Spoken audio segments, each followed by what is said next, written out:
Hello बच्चों, आप सभी कैसे हो। तो आप लोग का बहुत बहुत स्वागत है हमारे यूट्यूब चैनल पे। तो बच्चों, आज हम लोग पढ़ने वाले हैं कक्षा 7 के संस्कृत मंजूषा के पाठ्यक्रम में सम्मिलित नौवां पाठ को यानी 9 पाठ को, जिसका नाम है सुभाषितानि।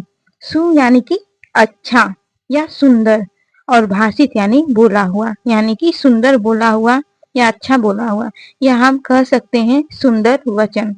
ठीक है बच्चों, इस श्लोक का उद्देश्य जीवन की शिक्षाएं देना है। ठीक है, जो अक्सर प्रेरणादायक और ज्ञानवर्धक होती हैं। ये श्लोक पारंपरिक भारतीय साहित्य का एक महत्वपूर्ण हिस्सा है और इनमें दर्शन, नैतिकता और जीवन के सबक शामिल होते हैं। ठीक है बच्चों, तो हम इस पाठ की व्याख्या आप लोग को बताया उससे पहले इसके कठिन शब्दों के अर्थ को समझते हैं, ताकि आप लोगों को जब मैं अर्थ बताऊं तो अच्छे से समझ में आ सके। तो चलिए सबसे पहले कठिन शब्दों के अर्थ को पढ़ते हैं। क्षणशः यानी प्रतिपल, प्रत्येक पल या हर पल। चिंतेत चिंतन करना चाहिए। नार्जिता नहीं प्राप्त किया। तुष्यंति तुष्ट होते हैं। वक्तव्यम बोलना चाहिए। अनृतम यानी झूठ। जाड्यम धीय यानी बुद्धि की जड़ता। पापम पाप करोति यानी पापों को दूर करती है। पापम यानी पापों को अपाक करोति यानी दूर करती है। तनोति फैलाती है। दिक्षु दिशाओं में। पुंसाम यानी व्यक्तियों का। तो चलिए हम पंक्तियों के अर्थ को समझते हैं। तो देखिए बच्चों, पहली पंक्तियां हैं हमारी। क्षणशः कर करश्चैव विद्यामर्थम च चिंतेत। क्षण त्यागे कुतो विद्या, कर त्यागे कुतो धनम। तो देखिए, क्षणशः यानी प्रत्येक क्षण या प्रतिपल या एक एक पल। करश्चैव यानी कि कर से। विद्यामर्थम यानी कि विद्या, और अर्थम यानी धन। च और चिंतेत यानी कि सोचना चाहिए। क्षण त्यागे यानी क्षण को त्यागने से या प्रत्येक पल को त्यागने से। कुतः यानी कहाँ। विद्या यानी विद्या। कर्ण त्यागे यानी कर्ण त्यागने पर। कुतो कहाँ। धनम यानी कि धन। तो देखिए इसका अर्थ हो जाएगा कि प्रत्येक पल या एक एक पल और एक एक कण से विद्या और धन के लिए हमें सोचना चाहिए, है ना। प्रत्येक पल या हर समय हमें हर कण में विद्या और धन के लिए हर वक्त सोचना चाहिए। अगली पंक्तियों का अर्थ है कि क्षण त्यागने पर विद्या कहाँ और कर त्यागने पर धन कहाँ। आशा करती हूँ कि इसका अर्थ आप लोगों को समझ में आया होगा। देखिए दूसरी पंक्तियां हैं। प्रथमे नार्जिता विद्या, द्वितीय नार्जितम धनम, तृतीय नार्जितम पुण्यम, चतुर्थे किम करिष्यति। तो देखिए बच्चों, नार्जिता का अर्थ होता है नहीं प्राप्त किया। प्रथमे यानी कि पहले। विद्या यानी विद्या। द्वितीय यानी दूसरे। नार्जितम यानी नहीं प्राप्त किया। धनम यानी धन को। तृतीय तीसरे में। नार्जितम यानी नहीं प्राप्त किए। पुण्यम यानी पुण्य को। चतुर्थे यानी कि चौथे में। किम यानी क्या। करिष्यति यानी कि करेगा। तो देखिए इसका अर्थ हो जाएगा कि पहले विद्या नहीं प्राप्त की, दूसरे धन नहीं कमाया या धन नहीं प्राप्त किया। ठीक है, तीसरे पुण्य नहीं कमाया या प्राप्त किया, तो फिर चौथे और क्या करेगा, अर्थात फिर कुछ फायदा नहीं होगा। फिर से देख लीजिए इसके अर्थ को कि पहले विद्या नहीं प्राप्त किया, दूसरे में धन नहीं कमाया, और तीसरे में कोई पुण्य नहीं कमाया, कोई पुण्य नहीं प्राप्त किया, तो चौथे में और क्या करेगा, यानी कि फिर कुछ फायदा नहीं होगा। देखिए तीसरी प्रक्रिया है। सर्व तीर्थमयी माता, सर्वदेवमय पिता, मातरम पितरम तस्मात् सर्व यत्नेन पूजयेत। देखिए सर्व तीर्थमय यानी सभी तीर्थों में। माता यानी कि माता। सर्व देवमय यानी सभी देवताओं में। पिता यानी कि पिता। मातरम पितरम यानी माता पिता। तस्मात् सर्वयत्नेन पूज्यते, यानी कि सभी प्रकार से पूजनीय है या पूजा करनी चाहिए। तो देखिए इसका अर्थ हो जाएगा कि माता सभी तीर्थों में माँ का रूप या माता समस्त तीर्थों का रूप होती हैं और पिता सभी देवताओं के, इसलिए सब प्रकार से सब यत्नों से माता पिता की पूजा करनी चाहिए। एक बार फिर से इसके अर्थ को समझ लीजिए कि समस्त तीर्थों में ना समस्त तीर्थों का रूप माता होती हैं और सभी देवताओं में पिता श्रेष्ठ होते हैं, इसीलिए सब यत्नों से सभी प्रकार से माता पिता की पूजा करनी चाहिए। चलिए अगली पंक्तियों की तरफ चलते हैं और देखिए अगली पंक्तियां हैं बच्चों। प्रिय वाक्य प्रदानेन सर्वे तुष्यन्ति जन्तवः तस्मात् तदेव वक्तव्यम वचने का दरिद्रता। प्रिय वाक्य प्रदानेन का अर्थ होता है प्रिय वाक्य प्रदान करना, ठीक है। सर्वे यानी सभी, प्रिय वाक्य प्रदान करने से या अच्छे वचन बोलने से सर्वे यानी सभी, तुष्यन्ति तुष्ट होते हैं या संतुष्ट होते हैं, जंतव यानी जंतु। तस्मात् इसलिए, तदेव तब, वक्तव्यम बोलना चाहिए या बोलने में, वचने यानी कि वचन का यानी कैसा, दरिद्रता यानी दरिद्रता। तो इसका हो जाएगा अर्थ कि सभी प्राणियों को प्रिय वाक्य बोलने से संतुष्ट होते हैं। एक बार फिर से इसके अर्थ को समझ लीजिए कि प्रिय वाक्य प्रदान करने से या अच्छे वचन बोलने से सभी जंतु तुष्ट होते हैं, इसलिए प्रिय वचन बोलना चाहिए। प्रिय वचन बोलने में भला कैसी दरिद्रता है ना। अगला लाइन देखिए, सत्यम ब्रूयात प्रियम ब्रूयात न ब्रूयात सत्यम प्रियम प्रियम च नानृतम ब्रूयात इस धर्म सनातन, ठीक है।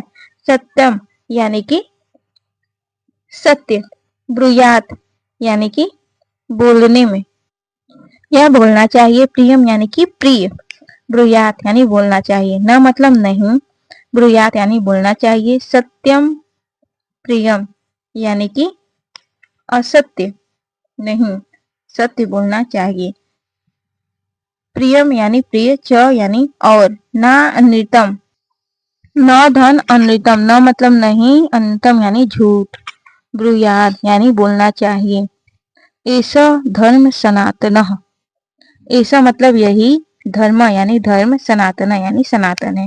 तो इसका अर्थ हो जाएगा कि सत्य बोलना चाहिए, प्रिय बोलना चाहिए, अप्रिय सत्य नहीं बोलना चाहिए, ठीक है। जो दूसरों को अप्रिय लगे वैसा सत्य नहीं बोलना चाहिए और अप्रिय झूठ नहीं बोलना चाहिए, यही सनातन धर्म है। एक बार फिर से देख लीजिए कि सदैव सत्य बोलना चाहिए, प्रिय बोलना चाहिए, अप्रिय सत्य नहीं बोलना चाहिए, प्रिय झूठ नहीं बोलना चाहिए, यही सनातन धर्म है। अगली पंक्तियों को देखिए। अगला पंक्ति है, जाड्यम धियो हरति सिंचति वाचि सत्यम मानुन्नतिम दिशति पापम पाप करोति लक्ष्मी तनोति वितनोति च दीक्षु कीर्तिम सत्संगति कथय किम न करोति पुंसाम। तो बच्चों देखिए, जाड्यम धियो का अर्थ होता है बुद्धि की जड़ता, हरति यानी दूर करती है, सिंचती यानी कि सिंचती है, वाची यानी वचन को या वाणी को, सत्यम यानी सत्य, मनोन्नति का अर्थ होता है कि मन की उन्नति, दिशति पापम पाप करोति, चारों दिशाओं में पापम पाप करोति अर्थात पापों को दूर करती है। अगला लाइन है, लक्ष्मी यानी लक्ष्मी या संपत्ति, तनोति फैलाती है, वितनोति वृद्धि करती है, च और दिक्षु चारों दिशाओं में, कीर्तिम कीर्ति या यश, सत्संगति यानी सत्संगति या अच्छी संगति, कथय यानी कि कहो किम क्या, न नहीं, करोति करती है, पुंसाम यानी कि व्यक्तियों का। तो बच्चों देखिए इसका अर्थ हो जाएगा कि सत्संगति यानी कि अच्छी संगति बुद्धि की जड़ता को दूर करती है। बच्चों यहाँ पर जड़ता का अर्थ होता है बुद्धिहीनता या फिर मूर्खता। तो देखिए इसका अर्थ हो जाएगा कि अच्छी संगति बुद्धि की जड़ता या मंदता या फिर मूर्खता को दूर करती है, वाणी में सच्चाई उत्पन्न करती है, ठीक है, और मन को बढ़ाती है यानी मान बढ़ाती है, पापों को दूर करती है, लक्ष्मी यानी कि संपत्ति की वृद्धि करती है। अगर अच्छी संगति होगी तो आपकी संपत्ति में भी वृद्धि होगी, ठीक है, चारों दिशाओं में कीर्ति फैलाती है। कहो संगति या सत्संगति व्यक्तियों का क्या नहीं करती, है ना, यानी कि सत्संगति से व्यक्ति सदा सुखी रहता है। अगर किसी के पास अच्छी संगति हो जाएगा, ठीक है बच्चों, अगर इसके विपरीत आप लोग देखोगे, अगर अच्छी संगति नहीं रहेगी तो आप एक तो मूर्ख की तरह रहोगे और आपके वाणी में सच्चाई तो बिल्कुल ही नहीं रहेगा, ठीक है, और लक्ष्मी भी आपसे दूर चलती चली जाएगी और आपका इधर उधर थोड़ा सम्मान भी है, कीर्ति भी है, तो वो भी आपका कम होता चला जाएगा, है ना। इसीलिए हमेशा प्रयास करते रहना चाहिए कि आप जिसकी भी संगति में जाएं आपका संगति अच्छा हो। तो चलिए बच्चों इसके प्रश्न उत्तरों को समझ लेते हैं। और देखिए पहला प्रश्न है कि उच्चारणम कुरुत पुस्तिकायाम च लिखत, उच्चारण करिए और अपनी पुस्तिका में लिखिए, ज्यादा और कुछ नहीं करना है। प्रश्न संख्या 2 देखिए, एक पदेन उत्तरत यानी एक पद में उत्तर देना है केवल एक शब्द में। तो देखिए क है क्षण त्यागे किम न भवती, तो उत्तर हो जाएगा विद्या। ख वाला है कि द्वितीय किम नार्जितम, तो उत्तर हो जाएगा धनम। ग है सर्व तीर्थमयी का अस्ति, तो उत्तर होगा बच्चों इसका माता। घ है सर्वे जंतुआ किन तुष्यंती, तो उत्तर हो जाएगा प्रिय वाक्य प्रदाने। अंग प्रश्न है कीदृशम प्रियम न ब्रूयात, तो ना नितम। अगले प्रश्न की तरफ चलते हैं और देखिए प्रश्न संख्या यहाँ पर 3 दिया जा रहा और कहा है वाक्यानि पूर्ति कुरुत, यानी वाक्य की पूर्ति कीजिए। तो देखिए क नंबर का प्रश्न है कर्ण त्यागे कुतः, तो इसमें भरेंगे धनम। ख है तृतीय नार्जितम धर्म। ग है सर्वदेवमय पिता अस्ति। बच्चों यहाँ पे देखिए ख वाले में तृतीय नार्जितम, यहाँ पर आप पुण्यम भरेंगे, ठीक है। ग है सर्वदेवमय पिता अस्ति। घ है प्रिय वाक्य प्रदानेन सर्वे जंतव तुष्यन्ति, ठीक है बच्चों। अगला प्रश्न है प्रश्न संख्या 4, संस्कृत भाषायाम अनुवादम कुरुत, यानी संस्कृत भाषा में अनुवाद करना है। क है माता पिता की पूजा करनी चाहिए, तो देखिए इसका संस्कृत अनुवाद हो जाएगा मातरम पितरम पूजयेत। ख है समय का पालन करो, यानी समयस्य अनुपालनम कुरु। ग है बोलने में कैसी दरिद्रता, तो वचने का दरिद्रता। घ है प्रिय तथा सत्य बोलना चाहिए, तो देखिए इसका अनुवाद हो जाएगा प्रियम सत्यम च ब्रूयात। अंग है प्रिय वाक्य प्रदान करने से सभी जंतु तुष्ट होते हैं, तो देखिए इसका संस्कृत अनुवाद हो जाएगा प्रिय वाक्य प्रदानेन सर्वे तुष्यन्ति जंतवः। पांचवा देखिए उपयुक्त कथा नाम समक्षम आम, अनुपयुक्त कथना नाम समक्षम न इति लिखत, यानी आपको सही और गलत बताना है। आम का अर्थ होता है हाँ यानी कि सही, न यानी नहीं यानी कि गलत। तो देखिए क है कर्ण त्यागे धनम न भवती, तो इसका जो आप उत्तर बताएंगे वो होगा आम यानी कि हाँ या सत्य। ख है विद्यार्थी जीवने विद्या न अर्जनीया, तो न यानी कि नहीं गलत। ग है मातरम पितरम च सर्व यत्नेन पूजिए, तो आम यानी कि सही है। घ है प्रिय वाक्य प्रदानेन सर्वे जंतव न तुष्यन्ति, तो इसका उत्तर होगा न यानी कि गलत नहीं। अंग है सत्संगति किमपि पुंसाम न करोति, तो उत्तर हो जाएगा गलत यानी कि न। तो चलिए अगले प्रश्न की तरफ चलते हैं और देखिए प्रश्न संख्या 6 है बच्चों, अधोलिखित क्रियापदा नाम लकार पुरुषम वचनम च लिखत।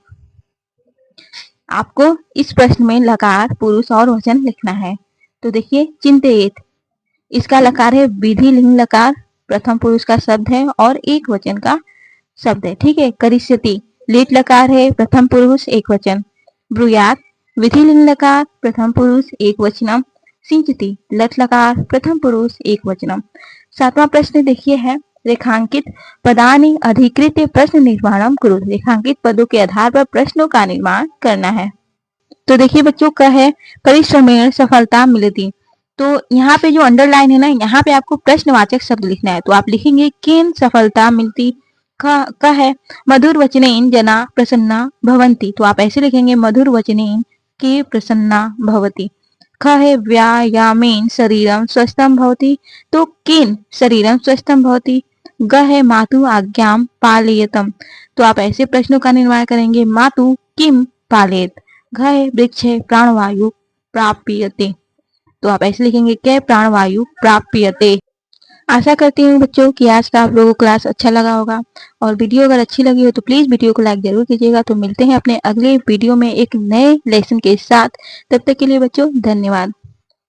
वीडियो को लाइक शेयर एंड सब्सक्राइब जरूर कीजिएगा। चलते हैं बच्चों, बाय बाय।